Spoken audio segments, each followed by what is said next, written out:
สบายดีว่ามื้อนี้เราจะมาให้เบิ่งนอกกันที่สายสลิงแบบธรรมดาเนาะก็คือ5 เส้นที่ว่าที่ปกตินะมาฮอตแล้วกันไปเลย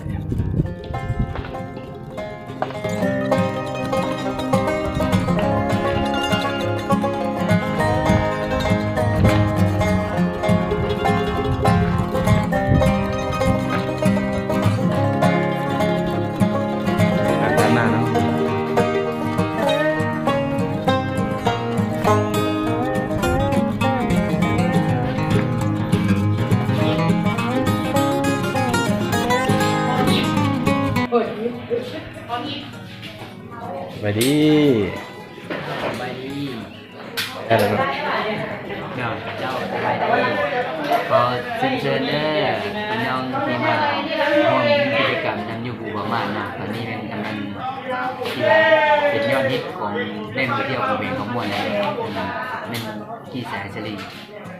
ราคาได้ลมสุฟังอยู่บนเนาะราคาเน่นราคาปกติเน่น285กิโลแล้วมันจะมี2ราคาที่ว่า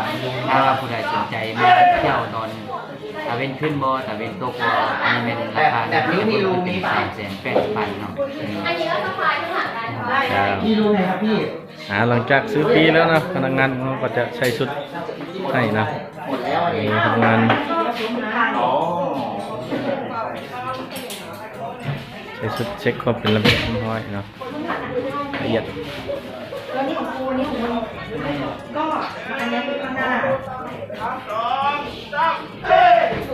อุปกรณ์ใหม่มาเลยเนาะ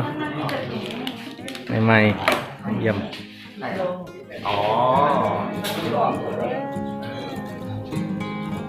จะมีพนักงานใส่ชุดครับขอบคุณครับใส่อุปกรณ์ต้องตัดไหมต้องการมีรูไหมไม่ต้องก็ได้มีพันเดียวก็พอมีก็ได้ไม่มีก็ได้ต้องมีรูมันจะตัดราคากว่าจะถ่ายรูปได้อะไรไม่ใช่มีไหมต้องตัดอยู่แล้วตัดหลังจากใส่ชุดแล้วเรียบร้อยเนาะทางสตาฟของห้องก็จะมาสอนวิธีการเล่นเนาะเป็นเฉพาะขั้นตอนการใช้อุปกรณ์ต่างๆ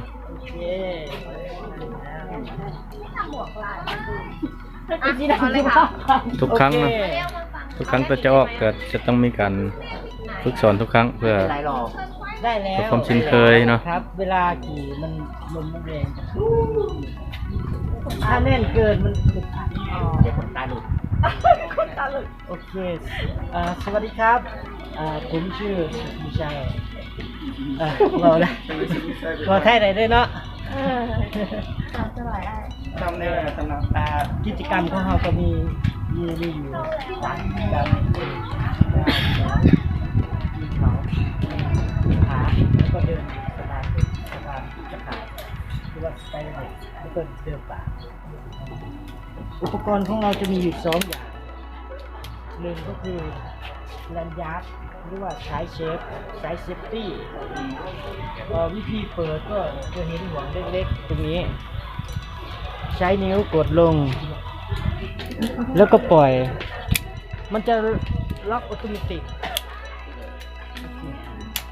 ได้ครับกดแล้วหัวลงกดลงมาทิ้งดีได้ไหมครับโอเคใจบอได้กดลง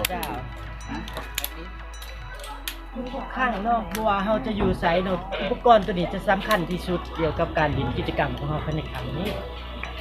ทุกข้างเราต้องเซฟตี้ต้องเซฟแบบช่วยกันเนาะ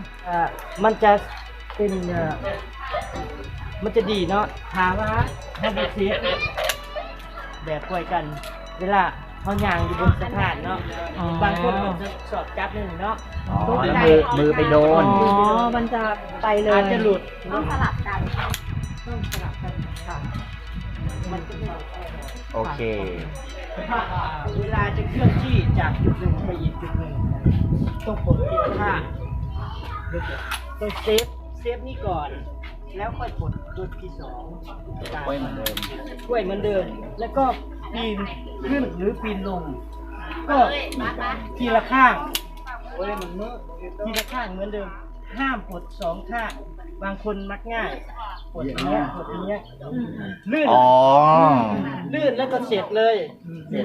แต่ถ้ากดทีละข้างก็คือลื่นก็ยังมีอีกข้างหนึ่งดึงไว้ เราต้องเกี่ยวมาว่าพอถึง เดี๋ยวให้คนอื่นถือนะ อุปกรณ์ตัวที่สองสตาฟเขาจะเป็นคนประกอบให้หมดเลย อันนี้ไม่ต้องห่วงเขาจะกองให้ก็ห้ามจับตรงนี้ตรงนี้เพราะจับเชือกได้ สรุปคือมันเบรกไม่มีหรอ ไม่มีจะไม่มีเบรกบางคนจะก่อนจะออกสตาร์ทใช่ไหมจับนี้ก่อน ก็ชนได้ มันหนีบมือบางคนชอบสวยอย่างนี้คือหนีบมือเวลาขี่บางคนชอบจับไม่ได้ เพราะว่าเรายังไม่ชินกับอุปกรณ์ตัวนี้ มืออาจจะหลุดตรงนี้ เวลาขี่บาดเจ็บได้ ต้องจับอย่างเงี้ย อ๋อ มันไม่ต้องมีเบรกตัดฝาน ครับผมมีสตาฟเราจะเบรกให้ อ๋อ จับตรงนี้ ปล่อยไปตามหัวใจ ไม่จับเลยก็ได้ไม่ได้ ไม่มันจะหมุนไปมันจะปะ มันจะสวิง โอ้แล้วก็จะ ต้องจับเพื่อ จับก็สวิงถ้า จับก็สวิง นะ มัน แต่สามารถบังคับโดยมือได้คอนโทรลด้วยมือยกตัวอย่างว่ามันสวิงข้างซ้ายเนาะหยิบมาข้างขวาสวิงข้างบนหยิบกลับ คือตอนนั้นทำจอยอย่างเงี้ยนะผ่านไม่ได้เพลงผ่านไม่ได้เองอยู่ ยังไงไปซื้อตัวโตเขาบังคับด้วยมือสามารถบังคับได้แต่ถามบังคับผมคิดว่าบ่อยากให้โฟกัสอยู่กับตัวนี้มันจะบ่ม่วนเพราะว่าเขามาดินเนี่ยธรรมชาติมันจะบ่อยากปล่อยมันไป นั่งเนาะ ผมใจขึ้นนะได้ขอถอดใจแล้วก็โพสเครื่องยางเมื่อ ลาขี่ไปเนาะตรงนี้จะมาตั้งกับเบรกเนาะสตาร์ทเขาจะเบรกตั้งปุ๊บ